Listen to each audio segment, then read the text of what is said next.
Ya, halo pemirsa, apa kabar Anda hari ini? Langsung dari studio IDXchannel Jakarta, saya Prasetyo Wibowo kembali hadir dalam Market Review, program yang mengupas isu-isu penggerak ekonomi di tanah air. Live streaming kami bisa Anda saksikan juga di idxchannel.com. Dan pemirsa, langsung saja kita mulai Market Review selengkapnya.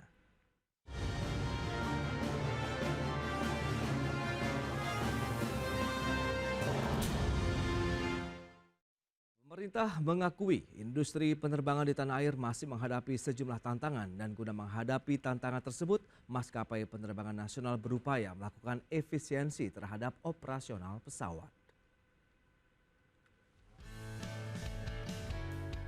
Kementerian Perhubungan mengakui pada tahun ini industri penerbangan nasional menghadapi sejumlah tantangan untuk mencapai pertumbuhan kinerja sejalan dengan tantangan serupa yang dihadapi oleh industri penerbangan di skala global. Menteri Perhubungan Budi Karya Sumadi mengatakan tantangan yang dihadapi oleh maskapai penerbangan nasional saat ini antara lain peningkatan harga bahan bakar serta rantai pasok sehingga berdampak pada keterjangkauan tarif penerbangan. Budi menambahkan tantangan lainnya yang dihadapi oleh industri penerbangan saat ini yakni jumlah pesawat yang beroperasi khususnya pasca pandemi COVID-19 yang melanda Indonesia beberapa waktu lalu. Saat ini jumlah unit pesawat yang beroperasi di Indonesia masih berkisar antara 420 hingga 430 unit. Sementara sebelum pandemi COVID-19, jumlah pesawat yang beroperasi di Indonesia mencapai lebih dari 650 unit pesawat. Dengan demikian terdapat penurunan jumlah armada pesawat yang beroperasi di industri penerbangan nasional sebesar 30%. Untuk mengatasi penurunan ini, maskapai penerbangan berupaya meningkatkan efisiensi operasional pesawat yang ada. Langkah-langkah seperti pengoptimalan penggunaan bahan bakar dan peningkatan produktivitas menjadi prioritas. Namun demikian, kenaikan harga minyak dunia mempengaruhi biaya operasional penerbangan karena biaya penggunaan bahan bakar aftur menjadi lebih mahal. Berbagai sumber IDX Channel.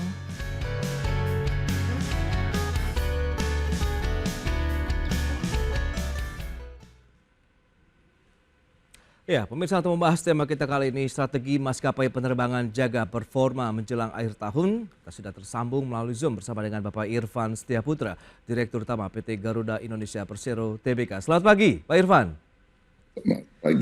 Selamat pagi Mas Pras. Ya, Apa kabar Mas? Kabar baik, Pak Irfan. Salam sehat juga, Pak.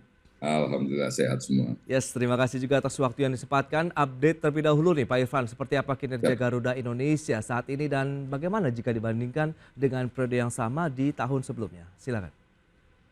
Ya, jadi kita memang cukup bergembira dan berbesar hati ya, terutama terkait pertumbuhan atau perkembangan bisnis yang kita nikmati ya, Mas Pras. Jadi mungkin ini baru pertama kali nih saya menggunakan kata nikmat dalam diskusi kita ya. Jadi, kita yang sudah kita sampaikan ke publik adalah hasil semester 1 2024 ya.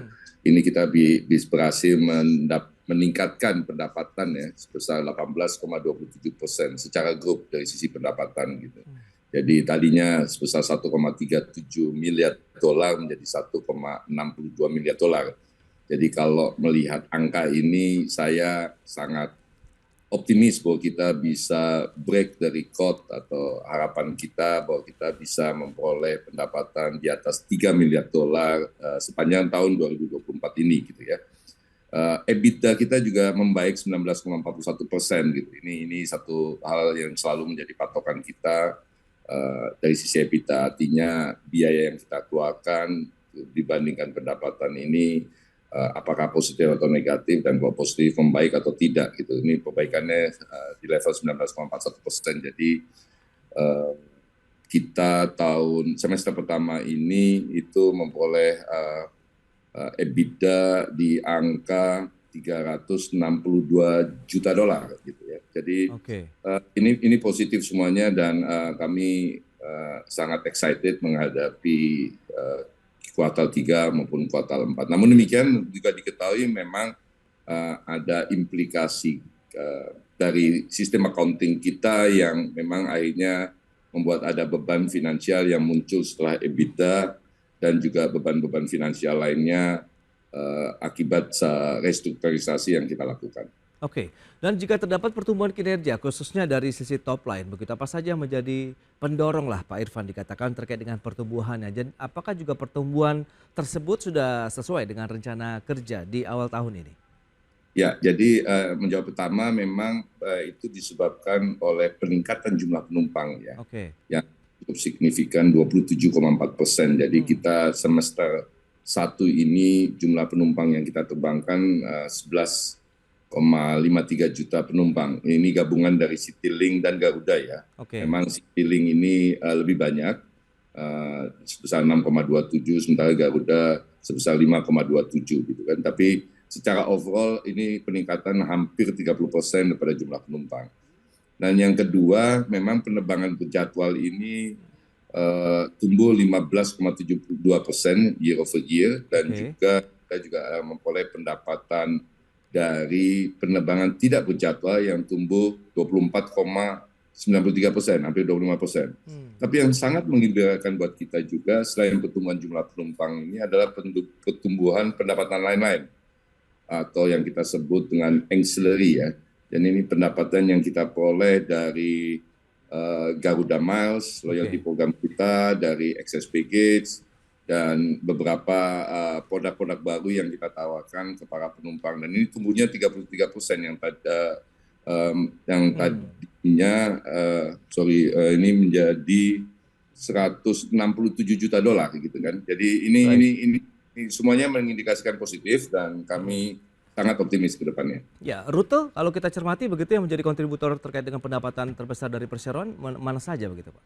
Kalau rute seperti biasa ya, dan ini memang rute-rute yang menakjubkan, selalu ramai, terutama weekend atau liburan agak panjang, agak panjang itu hari kejepit ya, hari kejepit nasional lah istilahnya kita. Jadi memang Bali, Lombok, Medan, dan Singapura itu tetap menjadi favorit.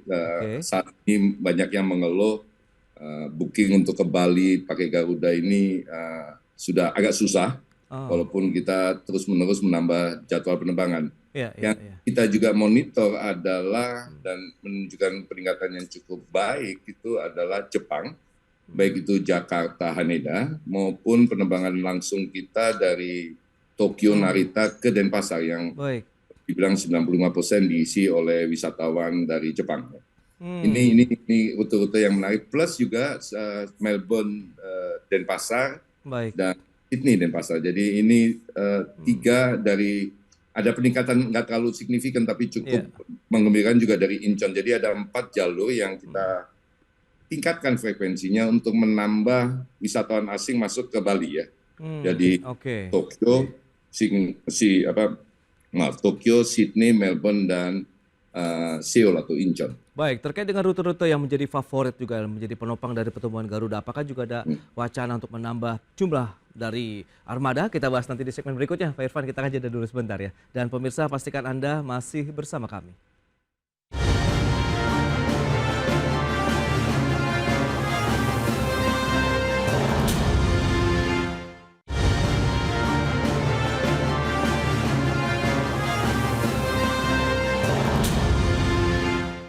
Baik, pemirsa, semakin menarik perbincangan kita bersama dengan Bapak Irfan Syahputra, Direktur Utama PT Garuda Indonesia Persero Tbk. Pak Irfan, tadi sempat tertunda. Nah, bicara mengenai bagaimana pemerintah juga membangun banyak bandara di Indonesia begitu. Kemudian tadi ada rute-rute begitu favorit dari entah itu dari mancanegara maupun dari domestik sendiri. Apakah juga ada rencana Garuda Indonesia untuk menambah jumlah armada nih, Pak? Ya gini, tentu saja kita di awal tahun merencanakan penambahan jumlah armada, tetapi memang penambahan jumlah armada ini harus disingkapi dengan sangat prudent ya. Nambah sih gampang gitu, tapi bagaimana memastikan bahwa menambah armada itu bisa meningkatkan pendapatan dan tentu saja profitability kita. Itu jadi prosesnya memang kita bersepakat internal dengan komisaris juga lebih ketat, lebih banyak bertanya, lebih banyak review. Tapi insya Allah akan ada beberapa tambahan armada menjelang akhir tahun. Oke. Kita sudah boleh dikatakan hampir deal close dengan tambahan 4 armada. Dari total sebenarnya 9 yang kita harapkan. Oke. Mudah-mudahan dari 4 tersebut minimal ada 2 sudah bisa kita operasikan menjelang akhir tahun untuk menyingkapi peningkatan demand dari para penumpang ini gitu. Jadi yang kedua juga jadi masalah adalah situasi global dari industri aviasi ini. Mungkin juga banyak yang mengikuti di salah satu manufacturing, yaitu Boeing ini terjadi strike yang mengakibatkan delay dari beberapa produksi penerbangan. Strike yang kita belum tahu, pemogokan yang kita belum tahu akan berakhir kapan. Sehingga di salah satu yang lainnya di Airbus itu terjadi penumpukan juga order dari seluruh dunia. Jadi ini memang demand itu melebihi daripada supply terhadap kebutuhan pesawat seluruh dunia gitu. Jadi memang cukup menantang soal penambahan pesawat. Oleh sebab itu kita singkapi saat ini dengan kita tingkatkan utilisasi. Jadi sebagai contoh misalnya biasanya satu pesawat itu kita cukup terbangkan 8 jam sehari. Saat ini kita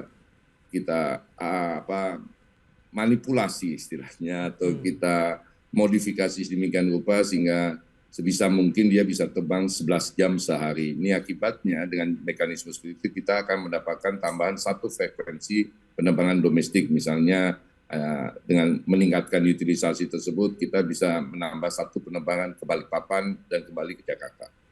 Baik, oke. Nah kalau dari sisi persaingan bisnisnya sendiri bagaimana? Karena kita tahu beberapa waktu terakhir ini juga muncul nih maskapai baru di Indonesia yang tentu which is ini memberikan ya satu hal yang mungkin ada positifnya juga deh bagi konsumen transportasi udara, Pak Irfan. Ya, jadi gini, kalau kita di industri ini saya selalu membagi 2. Yang pertama adalah kompetisi penerbangan di internasional, yang kedua di domestik. Jadi kalau yang internasional value proposition kita adalah fly to and from Indonesia direct gitu kan. Jadi kompetisi kita dengan para airlines lain adalah kita memastikan bahwa kalau Anda mau ke Indonesia pakai Garuda, Anda nggak perlu mampir-mampir di tempat-tempat yang lain. Nggak perlu setiap saat lihat fontaine ya, air mancur gitu.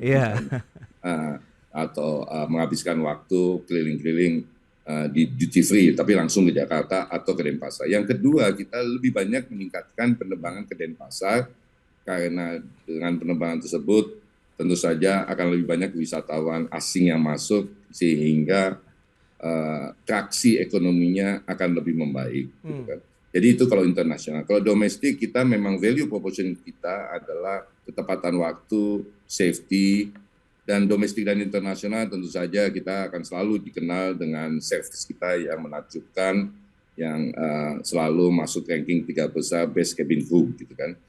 Jadi kalau ada kompetitor yang baru masuk, menawarkan produknya, kami dengan senang hati menyambut itu.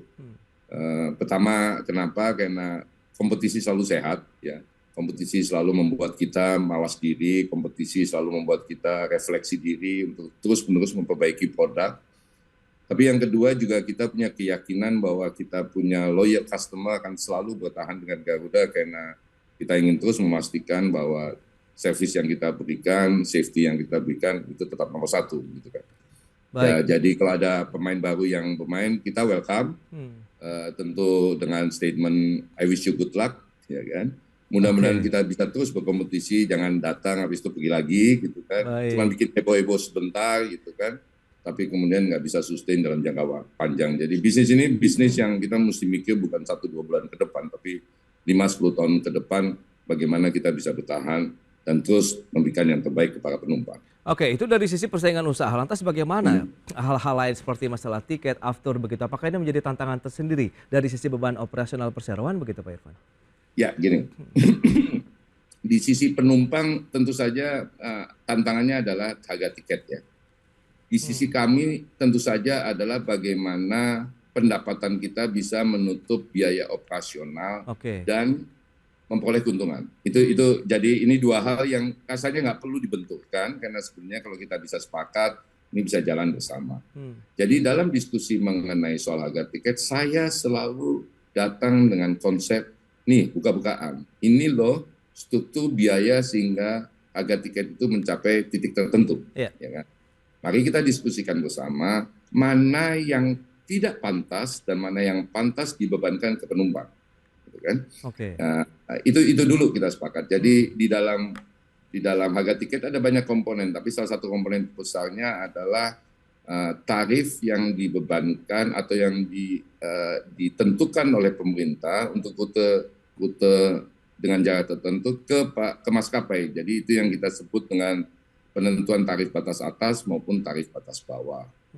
Terakhir, tarif batas atas itu definisi angka-angkanya untuk rute-rute tertentu itu untuk setiap rute domestik menggunakan kursi ekonomi itu terakhir ditentukan 2019, 5 tahun yang lalu. Oke. Kan? Sampai hari ini belum berubah. Belum berubah. Jadi dolarnya berubah, tarifnya tidak berubah. Komponen dolar kita kan banyak, ya kan? Afturnya berubah, belum berubah juga, gitu kan? Gaji karyawan, inflasi kan terjadi selama 5 tahun, belum berubah juga, gitu kan?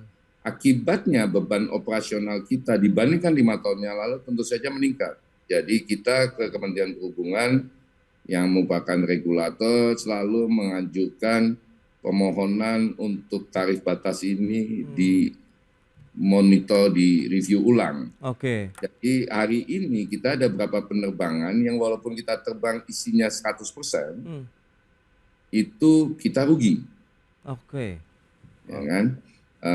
Jadi ini kenapa? Karena strukturnya memang sudah tidak masuk, gitu kan? Tetapi di samping itu buat para penumpang selain tarif yang kita tentukan itu ada tambahan biaya-biaya yang lain. Pertama perpajakan, terus asuransi jasa raharja, kemudian PJP 2U atau kita sebut dengan Airport-Tax. Airport-Tax itu naik tahun 2022 dan harga Airport-Tax di masing-masing bandara beda-beda. Garuda yang di Soekarno-Hatta kan kita dari Terminal 3.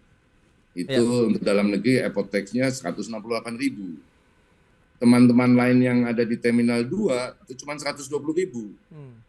Sementara kalau dari Halim 70.000. Jadi ini salah satu faktor selain juga faktor tuntutan dari banyak pihak. Mulai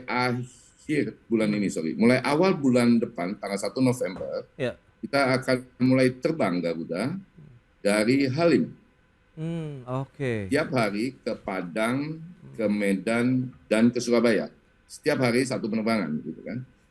Ini untuk memenuhi permintaan penumpang yang kebetulan tinggal dan berinteraksi lebih dekat ke Bandara Halim. Kalau ini berhasil, tentu saja dengan persetujuan otoritas setempat, kita berharap kita bisa menambahkan beberapa rute dari Halim. Sehingga teman-teman di Jakarta ini punya opsi.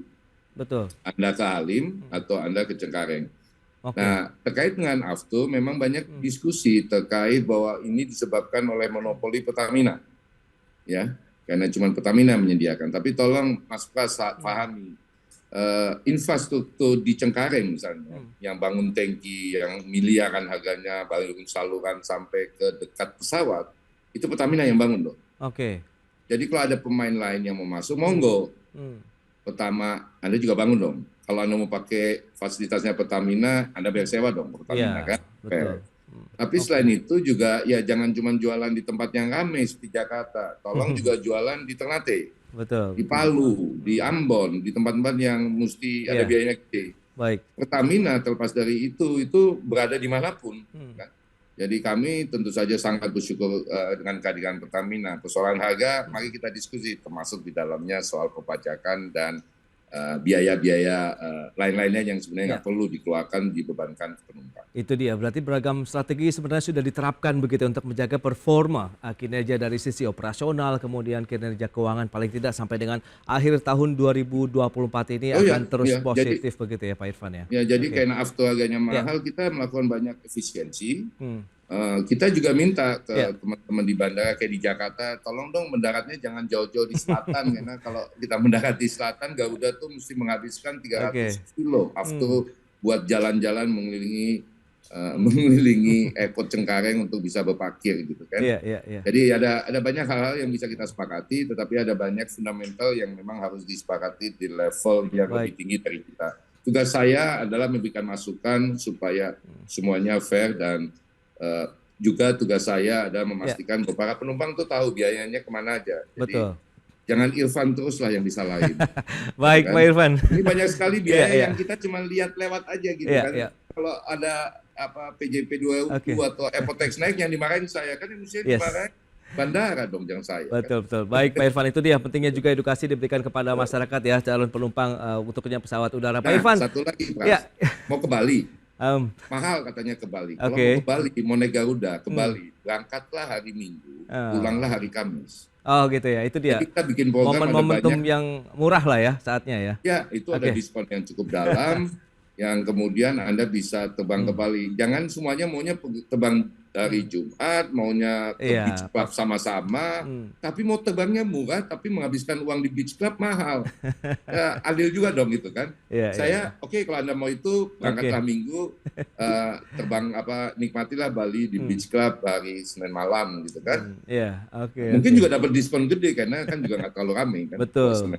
Kalau Yes. Jumat kan ada yang mau ngasih diskon ya kan. Betul, betul. Baik, Pak Irfan, sayang sekali waktu terbatas nih, tapi terima kasih banyak begitu. Nanti kita akan sambung tentunya di lain waktu, kita akan lihat bagaimana sih perkembangannya begitu untuk tahun 2024 ini, dan Anda melihat keberlanjutannya di tahun depan, mungkin di lain waktu begitu. Nanti kita akan gabung tentunya dengan narasumber lainnya begitu, dengan ada Mas Ziva Narendra begitu, Presiden Direktur Aviatory Indonesia. Terima kasih, sampai berjumpa kembali Pak Irfan. Terima kasih. Salam sehat. Selamat pagi. Selamat pagi. Ya pemirsa, jangan beranjak dari tempat Anda karena saat lagi akan hadir Mas Ziva Narendra, Presiden Direktur Aviatory Indonesia. Usai jeda berikut ini.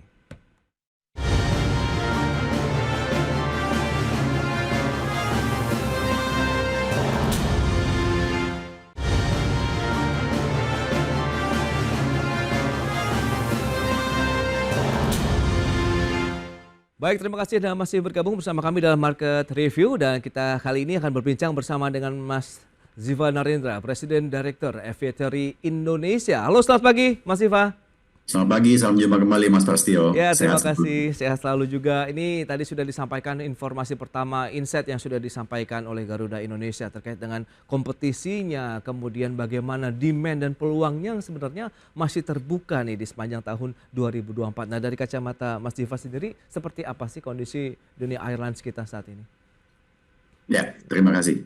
Jadi memang menuju akhir tahun ya seperti biasa, menuju musim liburan, penutup tahun itu memang pangsa pasar tuh kembali terrejuvenasi ya, sangat-sangat menuju ke antusiasme karena banyak sekali tentunya halayak yang bepergian menuju musim liburan, baik itu di dalam maupun luar negeri, dan itu juga membuka kesempatan buat pihak maskapai dan juga stakeholder lainnya seperti operator pariwisata, perhotelan, dan juga travel agent untuk membuka program-program baru sehingga semakin memperluas minat masyarakat untuk saling berinovasi. Dan tentunya berkompetisi juga untuk berbagai pilihan wisata dalam maupun luar negeri. Tapi juga demikian halnya untuk perjalanan non-wisata seperti perjalanan bisnis yang kita tahu walaupun menjelang penutup tahun itu agak menurun, tapi masih ada juga aktivitas-aktivitas tersebut. Ya, dari sisi demand semakin tinggi nampaknya begitu ya, kebutuhan akan transportasi udara. Tapi bagaimana Anda melihat ketersediaan dari armadanya sendiri dari maskapai-maskapai yang ada begitu?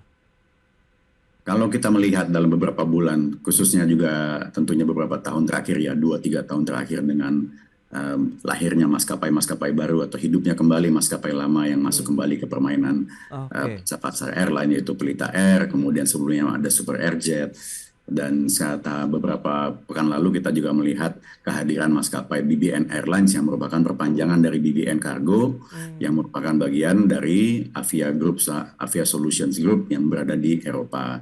Ini menambah dinamika dari pangsa pasar armada secara kompetitor. Namun kalau misalnya memang dilihat dari jumlah armada per maskapainya, kita masih belum mencapai level optimal.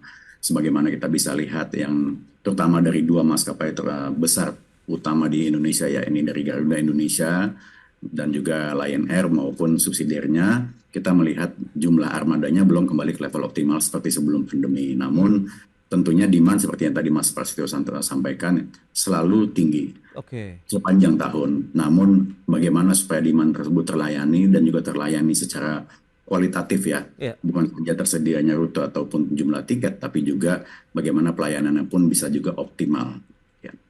Nah, mitigasi ataupun mungkin langkah-langkah strategi yang perlu diterapkan untuk menyikapi kondisi seperti ini apa nih yang sebaiknya dari FVTRI sendiri mungkin bisa memberikan satu rekomendasi? Yang disampaikan oleh Pak Direktur Utama Perum Indonesia tadi, Pak Irfan, sudah disampaikan dengan cukup jelas juga ya, dan yaitu penambahan promosi atau misalnya pemasaran untuk perjalanan ke luar negeri, khususnya di beberapa negara tujuan yang sangat favorit seperti Jepang, Australia, Singapura, dan lain sebagainya. Tapi di sini saya ingin menambahkan ada 3 titik kata kunci, yaitu adalah menekankan pada pengalaman atau customer experience. Customer experience ini tidak saja berpaku pada pengalaman penerbangan tersebut, tapi melibatkan dari pihak bandara, misalnya customer experience di bandara dari mulai dia check-in, maaf, kemudian sampai dengan fasilitas bandaranya, proses, kemudian melewati imigrasinya, ini untuk penerbangan internasional, dan juga dari segi kenyamanan bandara sampai penerbangan itu sendiri dan ketika tiba di tujuan. Ketika tiba di tujuan tentunya yang disampaikan dengan yang dimaksud dengan customer experience adalah bagaimana dengan fasilitas akomodasinya, penginapannya, hotelnya. Nah, ini bisa membuka peluang kerjasama dan kolaborasi antara pihak maskapai sebagai penyedia moda transportasi dengan operator-operator lainnya seperti bandara dan juga pariwisata supaya customer experience itu terbentuk secara holistik gitu. Nah, dengan demikian itu kan menimbulkan demand-demand yang baru. Namun yang poin ketiga yang terakhir saya ingin sampaikan adalah di sini adalah 3M, yaitu marketing.